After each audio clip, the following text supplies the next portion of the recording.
Hello guys, welcome back to San 11 Quintaro. Kamusta po kayo mga Virgo? So, hingi tayo ng update sa inyo mula 15 to 30 April. So, pasensya na po, matagal mag-upload. So, general reading ito, pwede mag-resonate, pwede hindi. Kung lamang ko anak mo para sa inyo.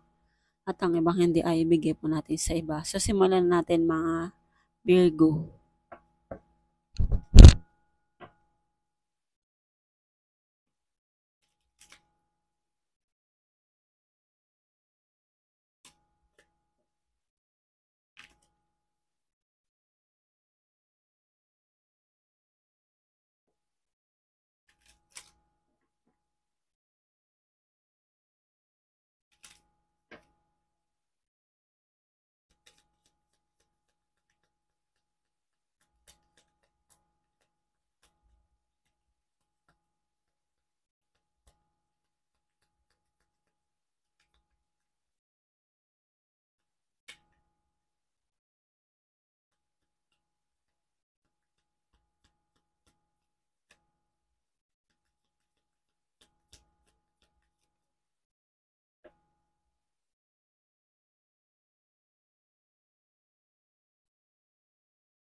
Okay, Virgo. So, ang ilan sa inyo is malakas ang inyong pakiramdam.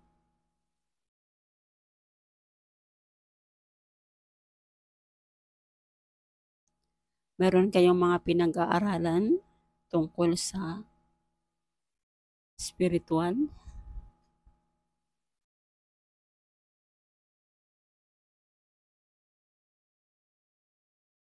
Malakas ang ngayong dito. Virgo. Siguro ang ilan sa inyo dito is nakakaramdam ka dito ng siguro pag merong meron siguro pag meron ka ditong naiisip na merong sa paligid mo na parang hindi nagsasabi sa iyo ng totoo, nararamdaman mo 'yun.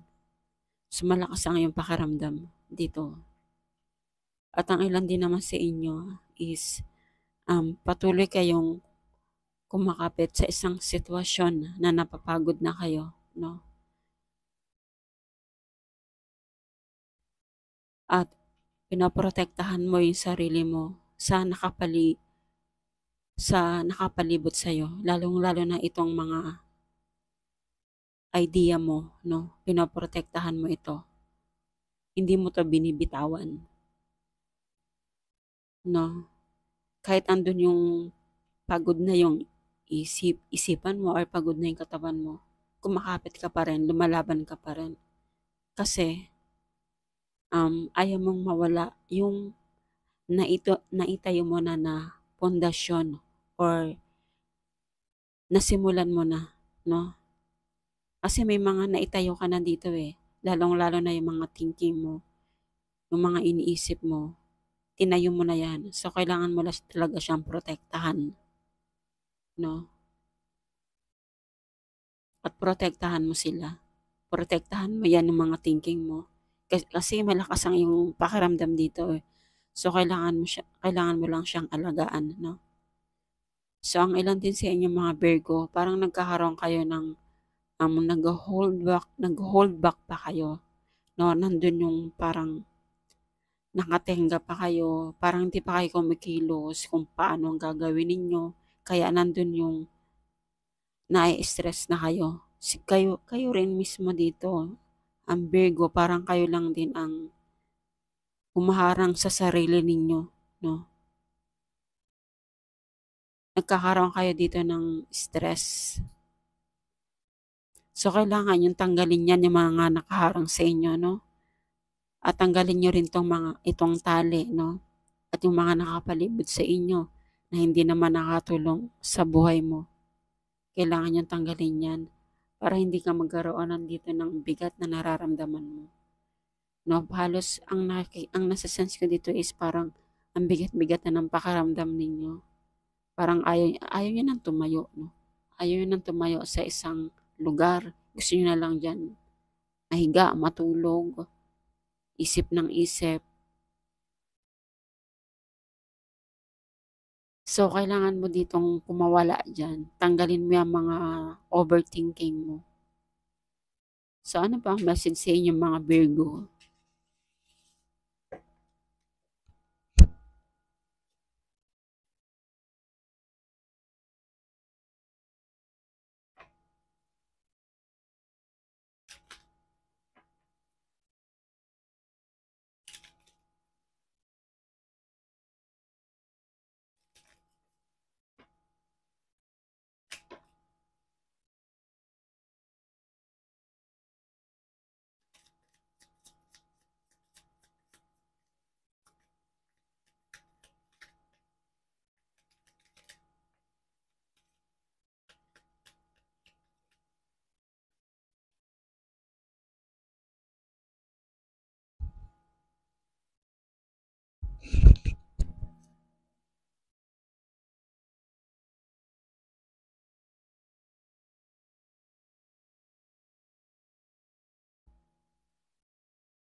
Okay. So, dito no, Virgo, meron kang mga nakakasamang iba't ibang mga mukha. So, ibig sabihin, hindi ito mga totoo. Mapagkunwari, mga Virgo. Kala mo mabait lang sila, pero deep inside, meron pala siyang tinatago sa sarili niya. Pero nararamdaman niyo po to. Nararamdaman niyo to, Virgo. Kasi malakas din ang iyong intuition dito. Malakas ang iyong pakiramdam na um, hindi sila nagsasabi sa'yo ng totoo or kunwari lang yung pakikisama sa'yo.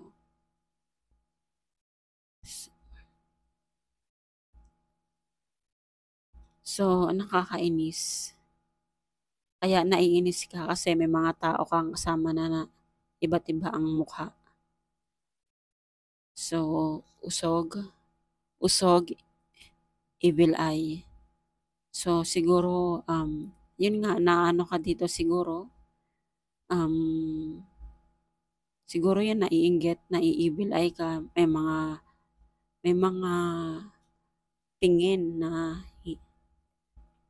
binibigay na tingin na hindi maganda sa'yo, no? Kaya nagkakaroon ng evil eye, no? Kaya nandun yung pagkainis mo. Kasi may mga tao kang mapagkunwari. So, pagbigyan muli. So, siguro, itong pagbigyan muli, ang nasa-sense ko dito is, itong stress mo, wag mo nang tanggalin mo na, wag mo nang pagbigyan yan sa sarili mo, no? Tanggalin mo to para hindi pumasok sa isipan mo, no? Tanggalin mo yung mga nakatali sa'yo para hindi na muli yan mapagbigyan sa sarili mo, no?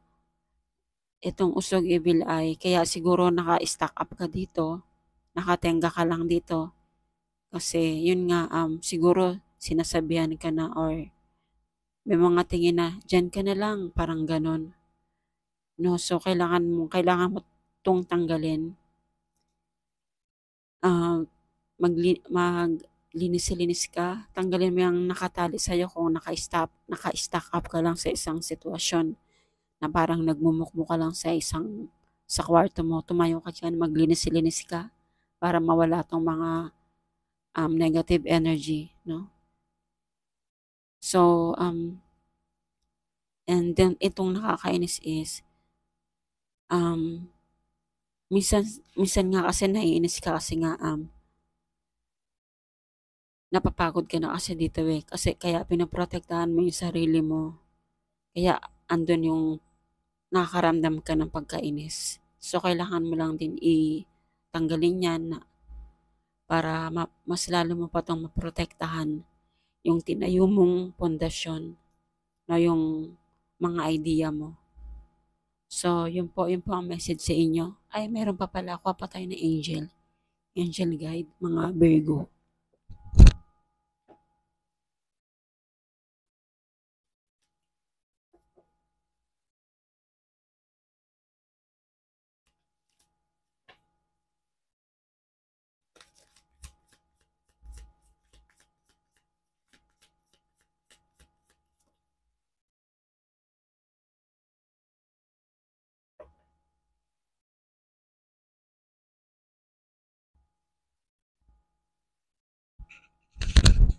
Okay, Virgo. Trustworthy guidance. So, yun nga, kasi malakas ang ano mo dito eh. Malakas ang pakiramdam mo dito, ang intuition mo. Marami kang, siguro may mga binibigyan namin siren sa inyo, no? Basahin natin. You receive a wonderful idea as an answer to your prayers. So, itong mga panalangin mo, na pinapanalangin mo, so marireceive mo yan, magkakaroon ka ng idea, ipapakita sa yan sa mga panaginip mo, no? And this idea is real and trustworthy. You can safely move forward within. So itong mga idea nito, itong mga idea na ipinapahatid sa inyo, kailangan mo lang talagang pagkatiwalaan yan kasi totoo yan na pinapahatid sa iyo. No, huwag ka mag-doubt kasi ang sinasabi sa iyo dito is kailangan mo lang ng pagtitiwala sa mga guidance na binibigay sa iyo, no?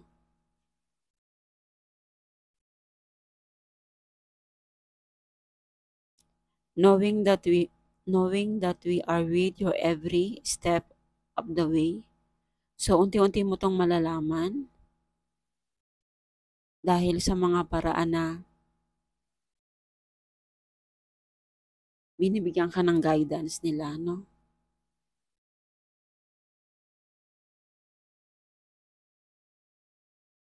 So yun po message sa inyo. I'm trustworthy and guidance sa inyo, mga Virgo, no? Kailangan mo lang pagkatiwalaan to, yung mga nararamdaman mo. Kasi ginaguide ka rin nila. So yun po ang message sa inyo, mga Virgo. Thank you po and God bless.